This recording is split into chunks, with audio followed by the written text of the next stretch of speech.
guys, welcome back. So new intro. My name is Arin Nicole and I'm the founder of Am Moonli. So welcome, so excited to have you all. So today we're actually going to talk about 10 healthy habits that have changed my life, because I feel like this is something I have introduced and then get really slack on, and then when I bring them back, it's like, why did I let that out? Because it made such a difference in my life. And I think it's also helpful for a lot of us to see what other people do that really help them. So that's what we're going to talk about today. I hope everyone's had a really good week. I'm feeling pretty good. I'm like around ovulation, so that's probably why. But let's talk about the 10 things that have helped me. So the reason that I actually started changing my behaviors and starting to reintroduce stuff is because I found that, one, I am a workaholic. So I was dedicating a lot of my time to work, like working 15-hour days and then dreaming about sending emails and being on Instagram. Like I was not dedicating enough time to myself. So that was one thing I really wanted to change. But also, like, naturally I'm quite a creative person. And while yes, owning a business can be quite creative, I'm also limited in my creativity because my business is evidence-based. It's nutrition, so it's a lot of science-based information, which I love, and I'm so thankful that I get to do this and provide and see women and people with uteruses like take their life back and learn about their bodies and just be like, what? That's insane. Which I absolutely love, being able to be part of their journey in that education. But I am naturally more creative, so I also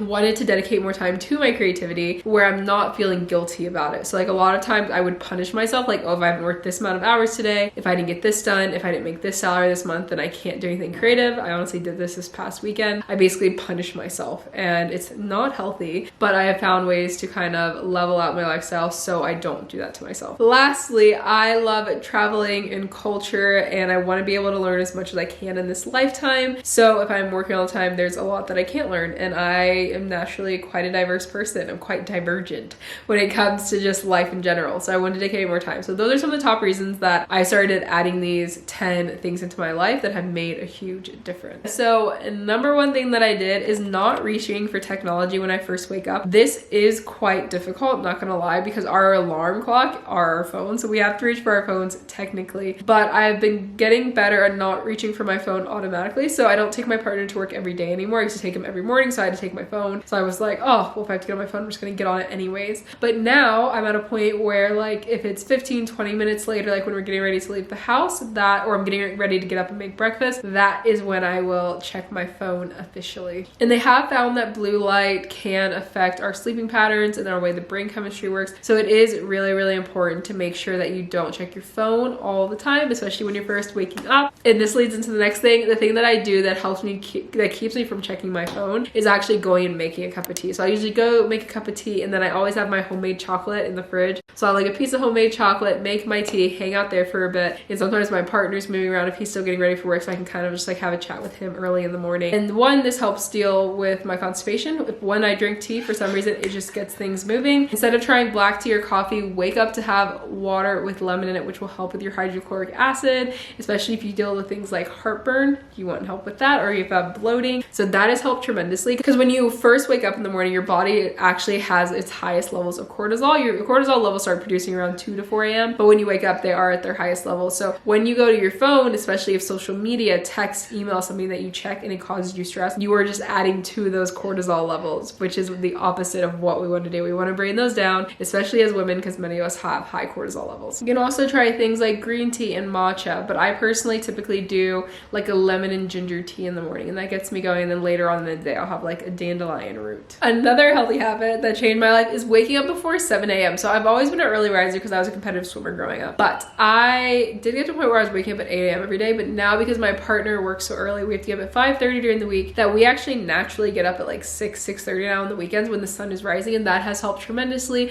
And they have found that people that usually sleep, obviously if you are in winter, this is different, but when you're in summer, those that sleep and wake according to the sun cycle typically have better health patterns, just because we're giving our body enough rest, the rest that we actually need, because we've been taught in our society to go, go, go. And if you got to stay up till 1 a.m. doing your homework, do it, because that should be prioritized over your health, which no, it should not. So I personally can't stay up past 10, but they do recommend we should be going to bed anywhere between 9 and 10:30, and then sleeping 8 to 9 hours a night. Waking up before 7 a.m. has personally helped me in getting up and getting my body body moving and nourishing my body earlier in the day. Another thing is, which I think is just so funny, is showering daily. I don't know if anyone else has this issue, and like my partner judges me so freaking hard for it. But I remember like a lot of my friends back home being like, I haven't showered in like 4 days. Like, you know, when you pick up your yoga pants to smell it, to see like where they're at stench-wise, to determine where you are at stench-wise. That was me. So one of the things I can say, which I need to still get better at, I'm not gonna lie, is showering every single day. Like obviously if I have a workout or something, I'm showering, but like on the days where I'm not, I get a bit lazy and I'm just like, it's fine. But really we should shower every single day. Honestly, I don't know if there's any science behind this, but one of the things I did find is that getting in the water reduces my stress levels so much, and it also gives me a reset. So working from home, I can almost sometimes feel a bit drunk without drinking. I can't really describe it, but looking at the screen and being in the same places where I live and work can sometimes be not enough to stimulate my brain to disconnect. So taking a shower can be a great way to break up my day and make me more excited for work, even though I'm still at home. So that helps me tremendously. So typically I have my workouts anywhere between like 10 and 11 a.m., but this is because I work from home, so I have this option. And then I have a shower, and then I make lunch, and then I jump back into work. So it's like a nice little break in between work that has helped me a lot.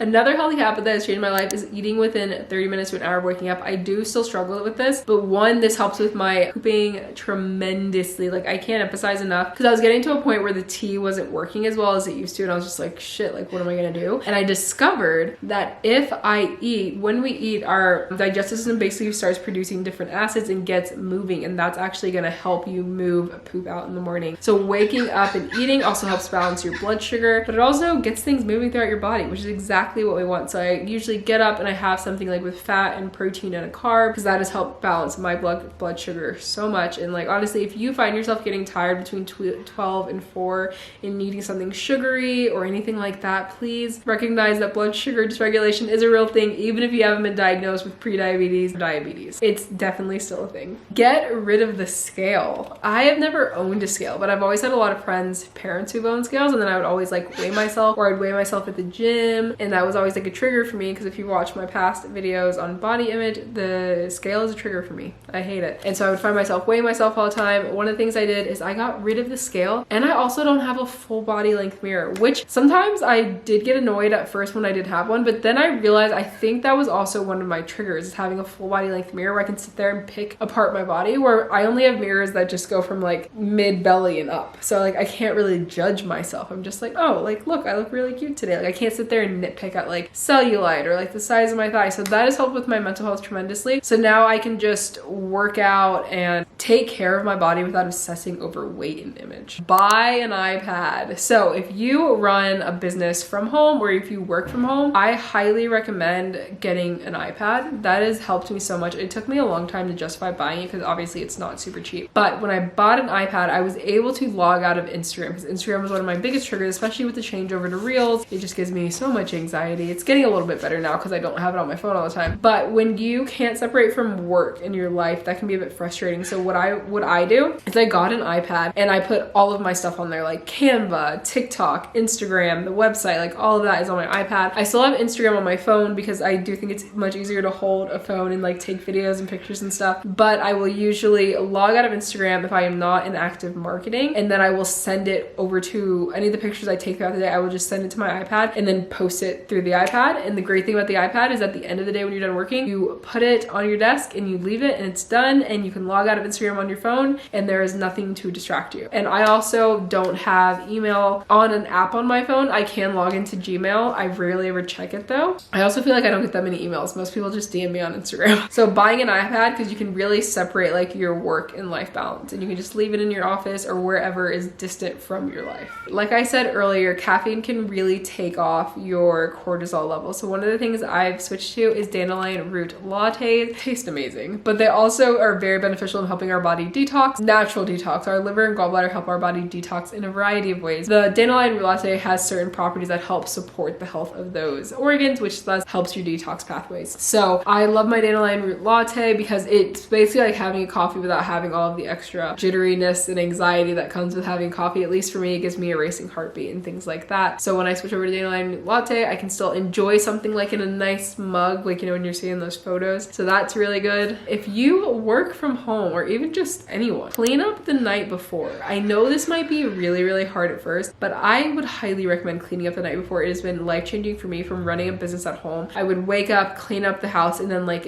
an hour later I was able to start working. By that time I was unmotivated because I spent the whole morning cleaning. When you are getting ready to go to bed, you get your family together, your partner, yourself, whoever you live with, even if it's yourself, clean up the night before, so when you wake up you don't have to think about any of it. You can go to the kitchen and know that you don't have to wipe down the counter, do dishes, unload the dishwasher. Just get it done the night before. Or even if you do have to unload the dishwasher, you can do it later that evening when you go to have dinner, like, and then just switch it out. But you want your area to feel clean and nice, and when you wake up you don't have to worry about that. It's like when you go on vacation. For me personally, my family and I would always do a super deep clean before we went on vacation. That's because when we came back, we like to know that there's nothing that has to be done. We just pretty much have to unload and then get back to work. So that's another pro tip. So lastly, one of the things that I do with my healthy lifestyle is writing everything down that I need to do the following day, the night before. This gets everything off my mind, but it also means when I decide to go to sleep, I'm not thinking about it. It means the next day my day is already set up. I've already written down everything that needs to be done. So I also can't forget anything. Because typically, I think for me at least, when I wouldn't write stuff down, I would try to constantly think about it to make sure I don't forget it for the following day, and then I would dream about it. Where if I just focus on writing it down when I finish my work day, putting my planner in my office with my iPad, I typically remember it, which was freaking awesome. All right, well, thank you so much for visiting, and welcome to I Am Moonli. I am Arin Nicole again, and if you enjoyed this video or had any questions, remember to leave a comment, like if you enjoyed this video, and if you want to see more videos like this, or like my travel videos, or recipes, other nutrition tips, I highly recommend subscribing, because I'm going to be, you know, doing more videos on YouTube. I love it here and I love this community, so yes. All right, well, I hope you guys have a good rest of your week, and I'll see you later.